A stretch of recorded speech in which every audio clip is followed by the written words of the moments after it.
إن الحمد لله نحمده ونستعينه ونستغفره ونعوذ بالله من شرور أنفسنا ومن سيئات أعمالنا من يهده الله فلا مضل له ومن يضلل فلا هادي له وأشهد أن لا إله إلا الله وحده لا شريك له وأشهد أن محمدًا عبده ورسوله يا أيها الذين آمنوا اتقوا الله حق تقاته ولا تموتن إلا وأنتم مسلمون يا أيها الناس اتقوا ربكم الذي خلقكم من نفس واحدة وخلق منها زوجها وبث منهما رجالا كثيرا ونساء واتقوا الله الذي تساءلون به والأرحام إن الله كان عليكم رقيبا يا أيها الذين آمنوا اتقوا الله وقولوا قولا سديدا يصلح لكم أعمالكم ويغفر لكم ذنوبكم ومن يطع الله ورسوله فقد فاز فوزا عظيما أما بعد فإن خير الحديث كتاب الله وخير الهدي هدي محمد صلى الله عليه وسلم وشر الأمور محدثاتها وكل محدثة بدعة وكل بدعة ضلالة وكل ضلالة في النار أعوذ بالله السميع العليم من الشيطان الرجيم بسم الله الرحمن الرحيم لقد من الله على المؤمنين إذ بعث فيهم من أنفسهم يتلو عليهم آياتك ويعلمهم الكتاب والحكمة وإن كانوا من قبل لفي ضلال مبين وقال تعالى هو الذي أرسل رسوله بالهدى ودين الحق ليظهره على الدين كله وكفى بالله شهيدا وقال تعالى وما أرسلنا من رسول إلا ليطاع بإذن الله سبحانك لا علم لنا إلا ما علمتنا إنك أنت العليم الحكيم رب اشرح لي صدري ويسر لي أمري واحلل عقدة من لساني يفقهوا قولي رب زدني علما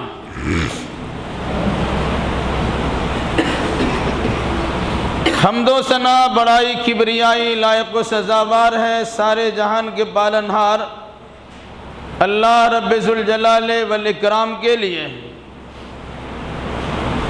اور درود و سلام کا نزول ہو تمام انبیاء کرام علیہم السلام پر، خصوصاً احمد مجتبیٰ محمد مصطفیٰ صلی اللہ علیہ وسلم پر۔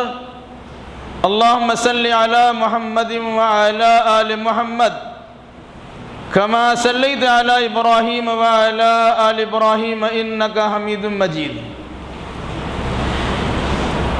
اللہم بارک علی محمد وعلی آل محمد کما بارکت علی ابراہیم وعلی آل ابراہیم انکا حمید مجید۔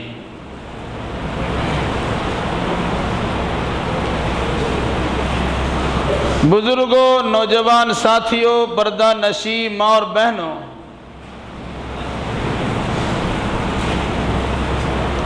خطبہ مسنونہ کے بعد قرآن مقدس کی مختلف 3 جگہوں سے 3 آیات کریمہ کی تلاوت کی گئی ہے۔ انشاءاللہ الرحمن انہی آیات بینات کی روشنی میں کچھ باتیں آپ کے سامنے رکھی جائیں گی۔ اللہ ہمیں صحیح کہنے، صحیح سننے، صحیح سمجھنے اور صحیح باتوں پر عمل کرنے کی توفیق مرحمت فرمائے، آمین۔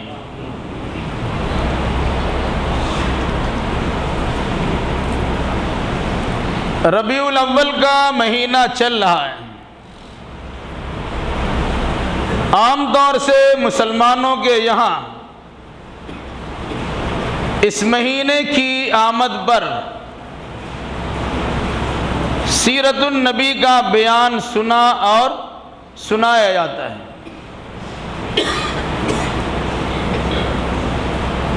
ایسا محسوس ہوتا ہے کہ نعوذ باللہ، 1000 بار نعوذ باللہ، مسلمانوں کی نگاہ میں بھی ان کے نبی کا مقام و منصب ویسے ہی ہے جس طرح کسی سیاسی لیڈر کا مقام و منصب سیاسی پارٹی والوں کی نگاہ میں ہوا کرتا ہے۔ سال میں ایک بار وہ بھی یاد کرتے ہیں، سال میں ایک بار یہاں بھی یاد کیا جاتا ہے۔ جبکہ قرآن و حدیث کے مطابق رسول اکرم صلی اللہ علیہ وسلم کی شان یہ ہے کہ سال کے 12 مہینوں میں ہر مہینہ کے 29-30 دنوں میں، ہر دن کے 24 گھنٹوں میں، ہر گھنٹہ کے 60 منٹوں میں، اور ہر منٹ کے ہر سیکنڈ میں اللہ کے نبی صلی اللہ علیہ وسلم کا نام لینا چاہیے اور ان کا کام کرنا چاہیے۔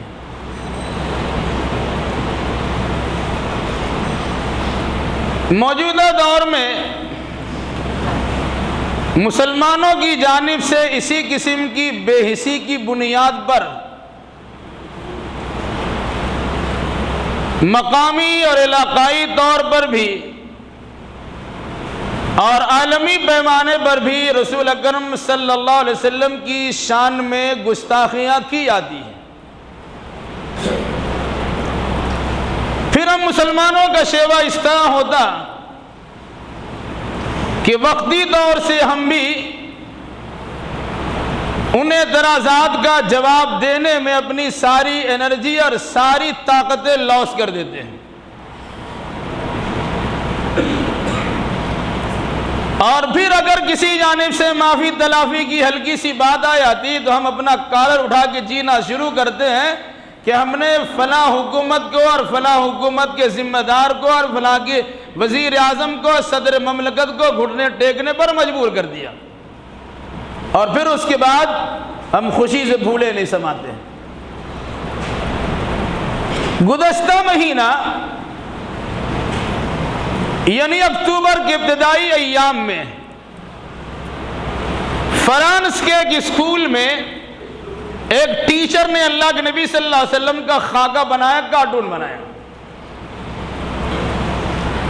ایک طالب علم کے منع کرنے کے باوجود اس نے اس کام کو کر لیا۔ جذبات میں آ کر طالب علم نے اپنے استاد کو جہنم رسید کر دیا۔ پھر اس کے بعد پورا فرانس میں واویلا مچایا گیا اور عالمی پیمانے پر چیخ و پکار بلند ہوئی، یہاں تک کہ فرانس کے صدر مملکت کی جانب سے یہ بیان آنا شروع ہوا کہ اظہار خیال کی آزادی اور بولنے کی آزادی کے نام پر ہم اس پر کسی قسم کی گرفت در پکڑ نہیں کر سکتے ہیں۔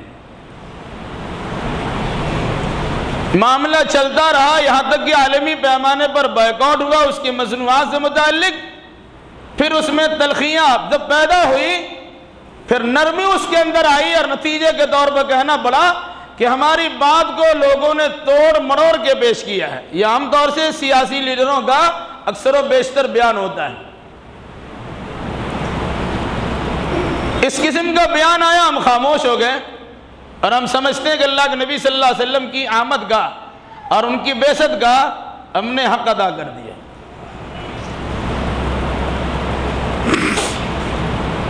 جبکہ یہ بات بھی مسلم ہے کہ اللہ کی لاٹھی میں آواز نہیں ہے۔ اگر مسلمان یہ کام نہیں بھی کرے تب بھی اللہ تبارک و تعالیٰ اپنے دین کو فروغ دینے کے لیے کسی مسلمان کے فرد کا محتاج نہیں ہے۔ جس زمانے میں سارے لوگوں نے محمد الرسول اللہ صلی اللہ علیہ وسلم کا انکار کیا اور زبردست انکار کیا، اس زمانے میں تو اللہ تبارک و تعالیٰ نے اللہ کے نبی صلی اللہ علیہ وسلم کا ساتھ دیا اور آپ کا لوہا دنیا والوں سے منوا دیا۔ آج اگر ہم اللہ کے نبی صلی اللہ علیہ وسلم کا ساتھ دیتے ہیں اپنا فائدہ کرتے، ساتھ نہیں دیتے ہیں اپنا نقصان کرتے ہیں۔ اب اگر عالمی پیمانے پر کچھ خبریں آپ رکھتے ہوں گے تو آپ کو اندازہ ہوا ہوگا کہ جو انسان بڑا چیختا اور چلاتا تھا، آپ کسی سرزمین پر ہندوستان میں ٹی وی کی دنیا میں بڑا مشہور نام، اس کی ہیکڑی نکال دی گئی۔ صرف حکومت مہاراشٹرا کی طرف سے اس کے ایک کیس کھولا گیا اور بڑی ذلت و خواری کے ساتھ پولیس والوں سے گرفتار کیا اور جیل کے سلاخوں میں ڈالا۔ نام آپ جانتے ہیں، اس کا نام لے کر اپنی زبان گندا نہیں کرنا چاہتا۔ اللہ نے اس کی اکڑ کو نکال دیا ہے۔ عالمی پیمانے پر سب سے بڑا دادا بننے والا انسان، ایک ملک کا صدر مملکت کا الیکشن ہوا، اس کی جو صورتحال اور اس کی جو پوزیشن ہے وہ آپ کے سامنے 2 دن کے اندر انشاءاللہ ظاہر ہو جائے گی۔ وہاں بھی اس کی اکڑ نکل رہی ہے۔ فرانس سے بہت زیادہ چلایا چیخا، بہت ساری اسلامیات پر پابندی لگانے کی کوشش کی، لیکن آج صورتحال اس کی یہ ہوئی کہ سب سے معافی مانگے ہوئے پھرتے ہیں کہ شاید اس کے لیے کچھ سہولت اور آسانی پیدا ہو جائے، اس کی مصنوعات کو اور اس کی تیار کردہ سامان کو بائیکاٹ نہ کیا جائے، اس کا استعمال کروڑوں کھربوں کا نقصان ہوا۔ ہم سمجھتے ہیں ہم نے کیا ہے، عرش معلیٰ پہ بیٹھا ہوا اللہ یہ کام کر رہا ہے، ہم کریں تب بھی نہ کریں تب بھی اللہ کچھ فرق پڑنے والا نہیں ہے، کریں گے تو اپنا فائدہ ہوگا، نہیں کریں گے اپنا نقصان۔ آئیے قرآن مقدس کی تلاوت کر دو ان آیات کی طرف۔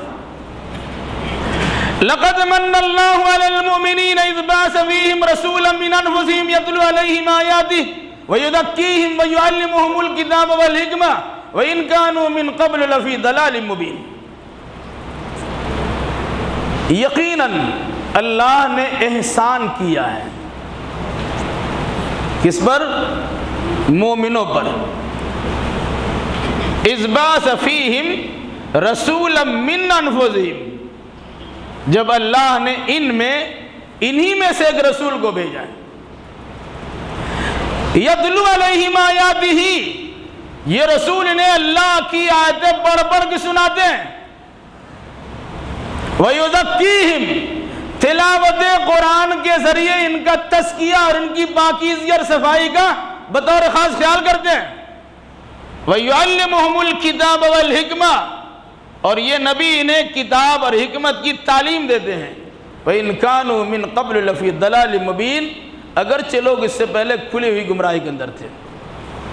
اس آیت پہ غور کریں گے، ایک بہت بڑی حقیقت آپ کے سامنے آئی ہے۔ کیا ہے؟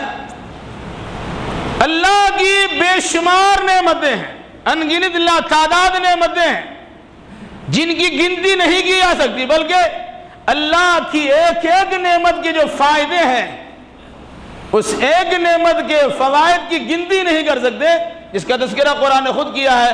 وَإِن تَعُدُّوا نِعْمَتَ اللَّهِ لَا تُحْصُوهَا، اگر تم اللہ کی ایک نعمت کو گننا چاہو تو نہیں گن سکتے۔ بولے ایک نعمت تو ایک ہی گن تو لیا، بولے نہیں، ایک نعمت کے کیا فائدے ہیں؟ اپنی آنکھ کو دیکھ لیا، کتنی بار آنکھ کی پلک جھپکتے ہیں اور بند ہوتے ہیں، کھلتے ہیں اور بند ہوتے ہیں، کیا گنتی کر لیں گے آپ؟ آپ کے سینے میں دھڑکتا ہوا دل ہے، کتنا بار آپ کا دل الٹ پلٹ کرتا کی گنتی آپ کے پاس ہے؟ آپ کے اندر دوڑنے والا خون ہے، ایک ڈاکٹر آپ کا نبض پکڑتا ہے، 1 منٹ میں دیکھتا ہے کہ کس طریقے سے آپ کے اندر میں حرکت و حرارت پیدا ہو رہی ہے۔ اللہ کی کسی ایک نعمت کے فائدے کو گننا چاہیں آپ گن نہیں سکتے ہیں۔ تو کائنات تو ساری کی ساری اللہ کی نعمتوں پر مشتمل ہے، لیکن ان نعمتوں کا اظہار کر کے اللہ نے اپنا احسان جتایا نہیں ہے۔ جس نعمت پر احسان جتایا ہے اس نعمت کو سنیے۔ لَقَدْ مَنَّ اللَّهُ عَلَى الْمُؤْمِنِينَ إِذْ بَعَثَ فِيهِمْ رَسُولًا مِّنْ أَنفُسِهِمْ، اللہ نے مومنوں پر انہی میں سے ایک انسان کو رسول بنا کر بھیجا ہے۔ یہ اللہ نے کا انعام کیا، احسان کیا ہے۔ تو رسول کی ذات مومنوں پر اللہ کی نعمت ہے، اور نعمت فائدے کے لیے ہوتی ہے، نقصان کے لیے نہیں۔ اس نعمت کا کیا کام ہے؟ اگر کسی نعمت کی قدردانی کرنا ہو تو جو نعمت جس مقصد کے لیے آپ کو دی گئی ہے اس نعمت کا اسی مقصد میں استعمال کیجئے گویا آپ اس کی قدر کر رہے ہیں۔ اللہ نے آنکھ دیا کتاب اللہ کی تلاوت کرنے کے لیے، اللہ نے آنکھ دیا آفاق و انفس میں غور و فکر کرنے کے لیے، اللہ نے آنکھ دیا کائنات کی چیزوں میں نگاہ دوڑا کر اللہ کی کرشمہ سازی کا مطالعہ کرنے کے لیے۔ اگر ایسا کرتے ہیں تو گویا اللہ کی نعمت کا، نعمت آنکھ اور نعمت بصیرت و بصارت کا آپ گویا شکر گزاری کرتے ہیں۔ اور اگر اسی آنکھ کا استعمال کسی کی کھڑکی میں جھانکنے کے لیے استعمال کرتے ہیں، کسی کے گھر میں جھانک کر اس کی برائیوں کو معلوم کرنے کے لیے کرتے ہیں، ایک تو آپ گناہ کرتے ہی ہیں، دوسرا اللہ کی اس نعمت کی ناقدری کرتے ہیں۔ اگر کسی کی کھڑکی میں آپ نے جھانکا اور اندر سے کسی نے سلاخ ڈال دی اور آپ کی آنکھ پھوڑ دیا، گھر والا مجرم نہیں، مجرم آپ گردانے جائیں گے کہ جھانکا کیوں آپ؟ کان اللہ نے دیا ہے تلاوت قرآن کی سماعت کے لیے، لیکن اللہ کی آیتوں کی سماعت کے لیے آپ کا کان پر بارے گھرا گزر جاتا، بوجھل ہو جاتی یہ باتیں، لیکن وہی گانے سننے ہیں، وہی قوالیاں سننی ہے اور وہی غیبت و چغلی کی باتیں سننی ہے، بڑی چاہت کے ساتھ اور بڑی دل جمی کے ساتھ اس کی سماعت کرتے ہیں۔ تو جس چیز کے لیے کان اللہ نے دیا تھا اس کا استعمال تو ہم نے ویسا نہیں کیا، لیکن غلط چیزوں میں استعمال کر لیا۔ اس طرح ساری چیزوں پر آپ ایک نگاہ دوڑا لیجیے۔ تو اللہ نے اپنی ایک نعمت رسول اکرم صلی اللہ علیہ وسلم کی ذات بابرکات اور ان کی بعثت و رسالت کی صورت میں اہل ایمان کو دیا ہے۔ اہل ایمان کی ذمہ داری ہے اس نعمت کی قدر کریں۔ کس طرح قدر کریں گے؟ اس نعمت کے ذریعے اللہ نے 4 کام اپنے رسول سے کروایا ہے۔ کیا کام ہے؟ یتلو علیہم آیاتہ، پہلا کام مومنوں پر اللہ کے رسول کی ذات کو اللہ نے بطور نعمت کے پیش کر کے اس نعمت کا کام یاد دلایا۔ یہ رسول اہل ایمان کے سامنے اللہ کی آیتوں کی تلاوت کرتے ہیں، یعنی قرآن مقدس پڑھ کے سناتے ہیں۔ دوسرا کام وَيُزَكِّيهِمْ، گانا سننے سے نفاق پیدا ہوتا ہے، شغل خوری اور غیبت کی بات سننے سے بیماری، دل کی بیماری پیدا ہوتی ہے، لیکن قرآن مقدس کی تلاوت کے سماعت کے نتیجے میں تزکیہ نفس ہوتا ہے، دلوں کی صفائی ہوتی ہے، ظاہری اور باطنی پاکیزگی کا خیال رکھا جاتا ہے۔ اللہ نے کیا کہا؟ وَيُزَكِّيهِمْ، دوسرا کام تلاوت قرآن کے ذریعے سے یہ نبی لوگوں کے دل و دماغ کو صاف اور پاک کریں گے۔ اور تیسرا کام وَيُعَلِّمُهُمُ الْكِتَابَ وَالْحِكْمَةَ، تیسرا اور چوتھا کام یہ ہے، یہ نبی ان کو، اہل ایمان کو، یا جن کے پاس نبی بنا کر بھیجے گئے ان کو یعلمہم الکتاب، انہیں کتاب کی تعلیم دیں گے۔ کتاب سے مراد یہ قرآن مقدس۔ قرآن سے متعلق 2 بات، تلاوت قرآن اور تعلیم قرآن۔ اس لیے کہا تھا اگر کوئی انسان تلفظ کی ادائیگی کے ساتھ تجوید کی رعایت کرتے ہوئے قرآن مقدس کو صحیح انداز سے پڑھتا ہے، اگر وہ سمجھتا بھی نہیں ہے تب بھی قرآن مقدس کے ہر حرف کے پڑھنے پر 10 نے کیا اسے ادا کی جاتی ہے۔ اور پھر اس کے بعد اب اگر کوئی انسان قرآن کی تعلیم حاصل کرتا ہے، تلاوت کے ساتھ قرآن کو سمجھ کے پڑھتا ہے، وہ فریضے کی ادائیگی کرتا ہے، اس کا درجہ بہت بڑا ہے۔ تو قرآن سے متعلق کہا ایک تو تلاوت قرآن کریں گے، دوسرا تعلیم قرآن کریں گے، قرآن کی تعلیم دیں گے، اور چوتھی چیز والحکمہ، یعنی حکمت کی تعلیم دیں گے۔ حکمت سے مراد اللہ کے نبی صلی اللہ علیہ وسلم کی حدیث و سنت، گویا قرآن کی بھی تعلیم دیں گے اور حدیث کی بھی تعلیم دیں گے۔ اس کے بعد قرآن کہتا ہے وَإِن كَانُوا مِن قَبْلُ لَفِي ضَلَالٍ مُبِينٍ، اگرچہ لوگ اس سے پہلے کھلی ہوئی گمراہی کے اندر تھے۔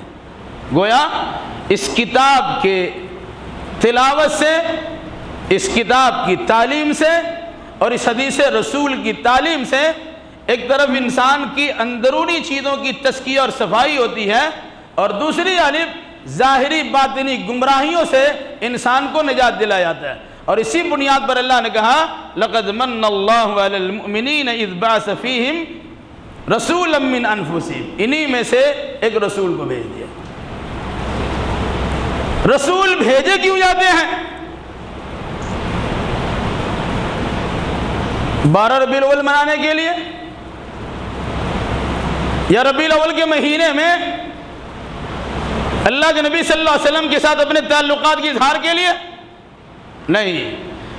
وَمَا أَرْسَلْنَا مِن رَّسُولٍ إِلَّا لِيُطَاعَ بِإِذْنِ اللَّهِ، قرآن کہتا ہے ہم نے کسی بھی زمانے میں کسی رسول کو نہیں بھیجا مگر صرف اس لیے بھیجا کہ ہر زمانے میں جہاں جہاں رسول پہنچ جائے اس رسول کے ماننے والوں کی ذمہ داری ہے کہ اللہ کے نبی صلی اللہ علیہ وسلم کی یا اللہ کے تمام اس رسول کی جو ان کے پاس موجود ہو ان کی اطاعت و فرما برداری اللہ کے حکم سے کریں۔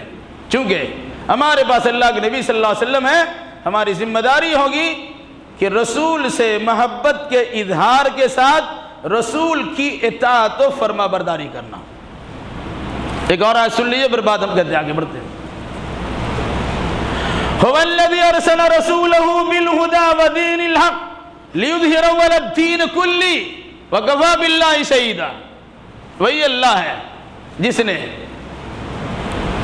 اپنے رسول کو دین حق کے ساتھ اور ہدایت کے ساتھ بھیجا ہے تاکہ اس دین کو دنیا کے تمام دینوں پر غالب کر دیا جائے۔ وَكَفَى بِاللَّهِ شَهِيدًا، اور اللہ اس بات کی شہادت دینے کے لیے کافی ہے۔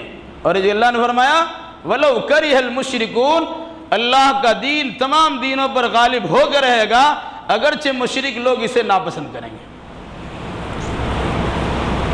عالمی پیمانے پر لوگوں کو مسلمانوں سے دشمنی نہیں ہے، عالمی پیمانے پر لوگوں کو مسلمانوں سے دشمنی نہیں بلکہ اسلام سے دشمنی ہے۔ اب اسلام چھوڑ دیجئے، ان کے ہاں میں ہاں ملا دیجئے، آپ کو سر پہ بٹھائے گا۔ آپ نے سلمان رشدی کا نام سنا، سر پہ بٹھایا گیا۔ تسلیمہ نسرین کا نام سنا، پلکیں ان کے لیے بچھا دی گئی۔ اس طرح انسان نما شیطان آج بھی ہے جو اس قسم کی جملے اللہ کے خلاف، رسول اللہ کے خلاف، کتاب اللہ کے خلاف، حدیث رسول اللہ کے خلاف زبان ان کی کھلتی ہے، لوگ اسے ہاتھوں ہاتھ لیتے اور بڑے عزت و احترام کے ساتھ اسے مقام تک پہنچاتے ہیں۔ اس کا مطلب کیا ہے؟ عام انسان سے یا مسلمان سے نفرت نہیں ہے، نفرت اسلام سے ہے۔ یاد رکھیے گا، اسلام کسی انسان کا دیا ہوا اور لایا ہوا مذہب نہیں ہے، یہ اللہ تبارک و تعالیٰ کا بھیجا ہوا دین ہے۔ اس کا تو مقصد ہی ہے غلبہ، لِيُظْهِرَهُ عَلَى الدِّينِ كُلِّهِ، دنیا کے جس خطے میں، گوشے میں، کنارے میں یا ہر جگہ جہاں جہاں دنیا میں جتنے ادیان پائے جاتے ہیں، دین پائے جاتے ہیں، ان تمام دینوں پر اللہ تبارک و تعالیٰ دین اسلام کو غلبہ عطا کر چکا ہے۔ جو بکھلاٹ ہے اسی کا نتیجہ ہے۔ کاش کہ مسلمان اس حقیقت کو سمجھتے، ذرا نم ہو تو یہ مٹی بڑی زرخیز ہے ساقی۔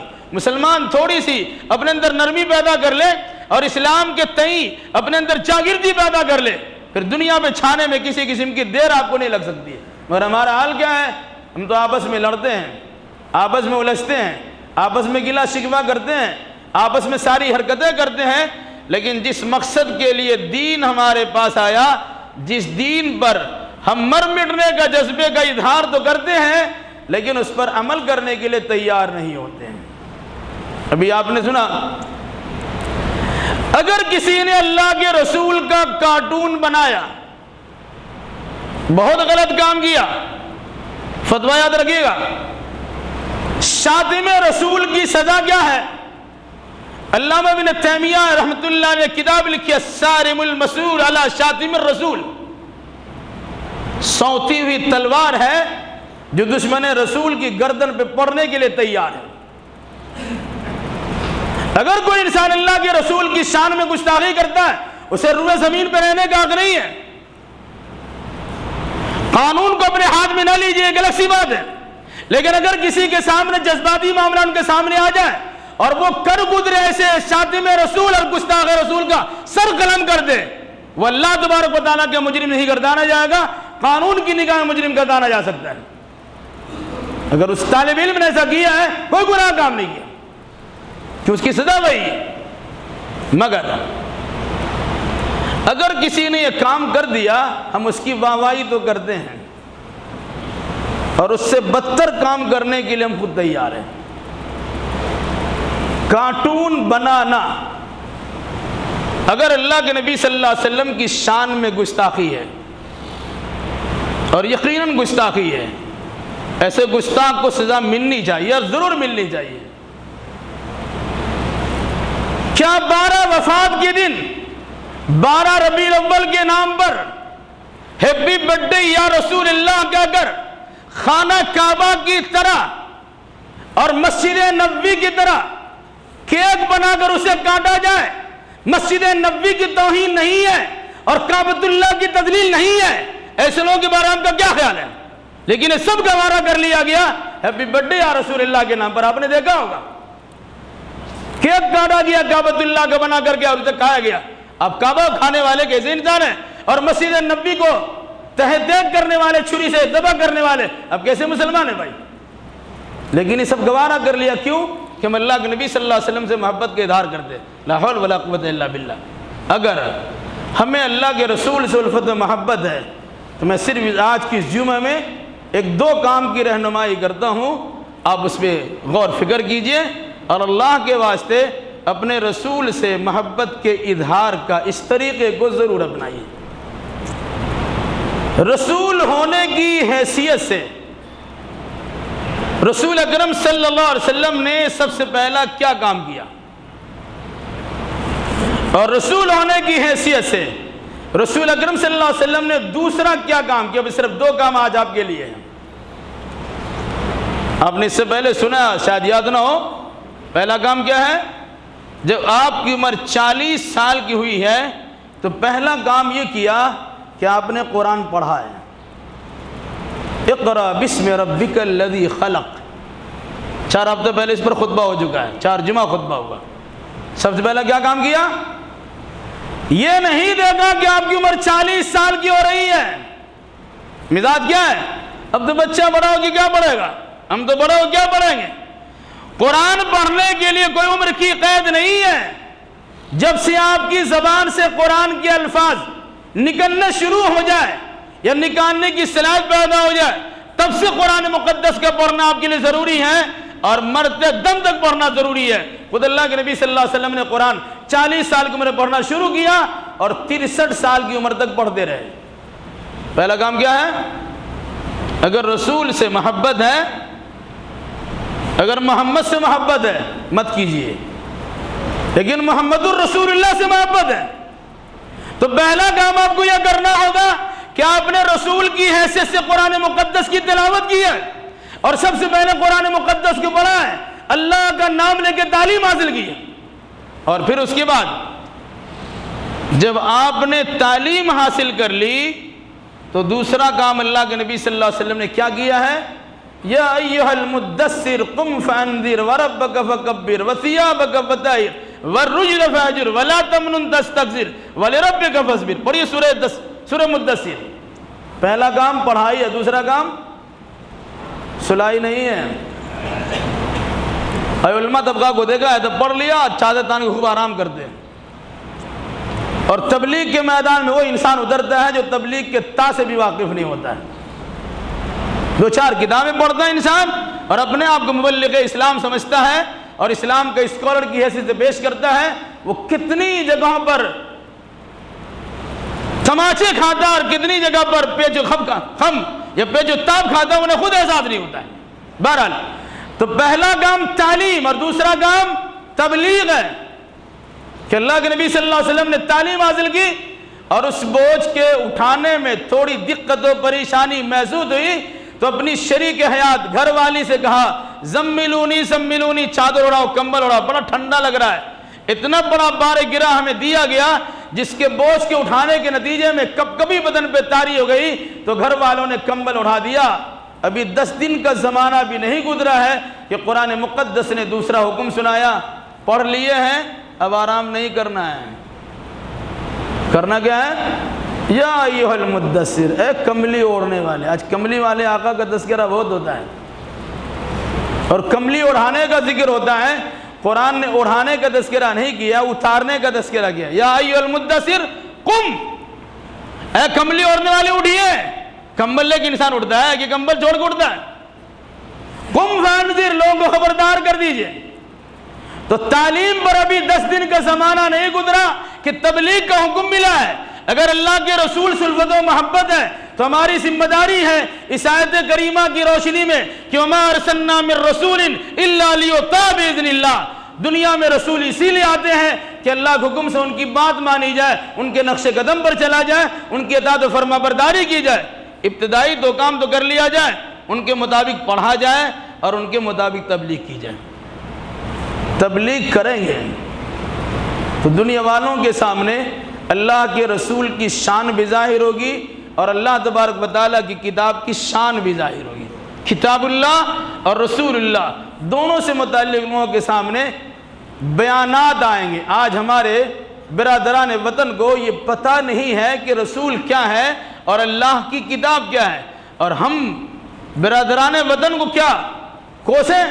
ہمارا معاملہ یہ ہے کہ آپ قرآن پڑھ نہیں سکتے، پڑھتے تو سمجھ نہیں سکتے، سمجھتے تو عمل نہیں کر سکتے۔ اکثر و بیشتر حصہ کا یہ حال ہے کہ قرآن سے ہمارا کوئی علمی لگاؤ نہیں ہے، وہ تبرک قرآن کے ساتھ، تبرکن برتاؤ قرآن کے ساتھ ہمارا تو ہوتا ہے، آنکھوں میں سٹاتے ہیں اور پیشانی میں سجاتے ہیں اور سینے پہ رکھتے ہیں، دنیا والوں کے سامنے کہتے ہیں کہ ہم قرآن لیے ہوئے ہیں، چاہے لفظ قرآن کا نہ معنی سمجھا جائے اور نہ بسم اللہ سے لے کے ناس تک کبھی زندگی میں ایک مرتبہ پڑھنے کا موقع ملا ہو، اور پھر اللہ کے نبی صلی اللہ علیہ وسلم کی شان بگاڑتے ہوئے کرسی توڑ تقریر ہوتی ہے اور رات بھر کر جگہ ہوتا ہے اور اللہ کے نبی صلی اللہ علیہ وسلم کی شان بیان کی جاتی ہے، لیکن اس شان کے مطابق آپ سے ہم سے عمل کرنے کا مطالبہ ہوتا ہے تو عمل کرنے سے بہت دور بھاگتے ہیں، اور اگر یہ کہہ دیا جائے کہ جب رسول کا نام آتا ہے تو لوگ جھوم جاتے ہیں اور جب کام آتا ہے تو گھوم جاتے ہیں۔ یہ نہ ہوتا ہے، عمل کرنے کی باری آئے تو کوئی اور عمل کرے گا، لیکن نام لینے کی باری ہے تو کرسی توڑ تقریر ہوتی ہے۔ لا حول ولا قوت الا باللہ۔ تو اللہ نے کیا کہا؟ لقد من اللہ علی المؤمنین اذ بعث فیہم رسولا من انفسہم یتلو علیہم آیاتہ ویزکیہم ویعلمہم الکتاب والحکمہ وان کانوا من قبل لفی ضلال مبین۔ اللہ نے احسان جتلایا مومنوں پر کہ انہی میں سے ایک رسول کو بھیجا جن کا 4 کام تھا۔ وہ اصل کام ایک ہی ہے جن کو 4 انداز بیان کیا گیا، تلاوت قرآن ہے، تزکیہ نفس ہے، تعلیم قرآن ہے اور تعلیم حدیث۔ مقصد کیا ہے؟ جو سکھایا گیا ہے اسے لوگوں کے سامنے بیان کیے اور لوگوں کو بھی سکھائیے اور اس کے مطابق عملی جامہ پہنوانے کی کوشش کرائیے۔ اصل ایک ہی کام ہے، جو سیکھا آپ نے اس کی تبلیغ کیجیے۔ تو زندگی کا خلاصہ، رسول اکرم صلی اللہ علیہ وسلم کی زندگی کا خلاصہ کیا ہے؟ تعلیم ہے اور تبلیغ ہے۔ ہم اللہ کے رسول کے نام پر مر مٹنے کے لیے تیار ہے۔ کسی نے خاکہ بنا دیا، جان لینے کے لیے تیار ہے۔ کسی نے گستاخی کر دی، گردن مارنے کے لیے تیار ہے، لیکن ہم گستاخی کریں، ہم پر فتویٰ کون جڑ سکتا ہے اور ہم پر فتویٰ پیش کر کے کون ہمیں تباہ و برباد کر سکتا ہے؟ یہ کیوں ہمارا معاملہ ہے؟ آدمی پیشاب کرتا والا پیشاب کی بلا کی طرف رک کر کے پیشاب کرنا منع ہے۔ ایک مولوی صاحب نے کہا منع ہے، پنڈی جی کو دیکھا منع کر دیا، حضرت کو دیکھا ودی پیشاب کہ میرا بابا قبلہ ہے کہ تمہارا بابا قبلہ، ہم جدھر پیشاب کریں۔ یہ مزاج ہوتا ہے کہ اگر اللہ کے رسول ہمارا جو چاہے کرنا کر دے اور کتاب اللہ سے ہمارا دینی رشتہ ہے تو جو چاہے کر لے، نہیں، کتاب اللہ کی شان میں گستاخی اگر ہم کریں یا رسول اللہ کی شان میں گستاخی ہم کریں تو ہم بھی اتنا ہی بڑا مجرم ہے۔ قرآن مقدس کی بیان کے مطابق وہ انسان مرتد ہوتا ہے، وَمَن بَدَّلَ دِينَهُ فَاقْتُلُوهُ، جو انسان اپنا دین بدلتا ہے اس کی گردن کر دو۔ یہ تو قرآن مقدس کے مطابق اللہ کے نبی صلی اللہ علیہ وسلم کا فرمان ہے۔ کہیں گے بڑی جذباتی تقریر نہیں، یہ جذبات نہیں ہے، یہ تو کتاب اللہ اور سنت رسول اللہ کے فرامین اور اس کے مطابق فتاوی ہے۔ اس لحاظ سے کوئی مسلمان بھی نہ کتاب اللہ کے خلاف زبان کھولے نہ سنت رسول اللہ کے خلاف زبان کھولے، ورنہ غیر مسلموں پر جس طرح ہمارا فتویٰ چلتا ہے اور ہم اس کی گردن مارنے کے لیے تیار ہوتے ہیں، وہ فتویٰ آپ کے حق میں بھی ہے۔ اگر آپ کی طرف سے بھی اس طرح کی گستاخی ہو جائے آپ کو بھی بخشا نہیں جائے گا۔ اس لیے ہماری آپ کی ذمہ داری ہے کہ اللہ کے رسول صلی اللہ علیہ وسلم سے جذباتی لگاؤ رکھنے کے بجائے ایمانی لگاؤ اور سنجیدگی اور متانت کے ساتھ لگاؤ رکھیے کہ جس طرح کی زندگی اللہ کے نبی نے گزاری ہے اور جس طرح کتاب اللہ نے زندگی گزارنے کا حکم دیا ہے اور جس مقصد کے تحت اللہ نے اپنی نعمتوں کے استعمال کرنے کی تاکید کی ہے، ان ساری نعمتوں کا انہی مقاصد میں استعمال کیجئے۔ اور چونکہ رسول اکرم صلی اللہ علیہ وسلم اللہ کی سب سے بڑی نعمت ہے، اس نعمت کی قدر اس طرح کیجئے کہ جس نعمت کو جس طرح اللہ نے پیش کیا ہے ہمیں اس نعمت کو اسی طرح لینا چاہیے۔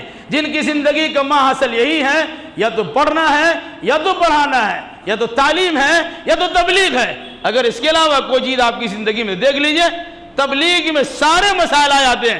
اخلاقیات کی بھی تبلیغ ہے، معاملات کی بھی تبلیغ ہے، حقوق کی ادائیگی سے متعلق بھی تبلیغ ہے، بڑوں کے احترام سے متعلق بھی تبلیغ ہے، چھوٹوں پہ شفقت کے لیے بھی تبلیغ ہے، عورتوں کے مسائل سے متعلق تبلیغ ہے، نوجوانوں کے مسائل سے متعلق تبلیغ۔ یہ سارے مسائل آ جائیں گے کتاب اللہ کے پڑھنے میں اور سنت رسول اللہ کی تبلیغ کرنے میں۔ اللہ ہمیں اور آپ کو اور جملہ مسلمانوں کتاب اللہ اور سنت رسول اللہ کی حقیقت کو سمجھنے اور اسی مناسبت سے عقیدہ و اعمال بجا لانے کی توفیق مرحمت فرمائے۔ الہی جو میں بیمار انہیں شفاء کامل اور عاجل عطا فرما دیں۔ جن جن لوگوں نے دعا کی درخواست کی اپنے لیے یا اپنے کسی رشتہ دار کے لیے، الہی ان تمام کے حق میں ان کے جائز مراد کو پوری فرما دیں۔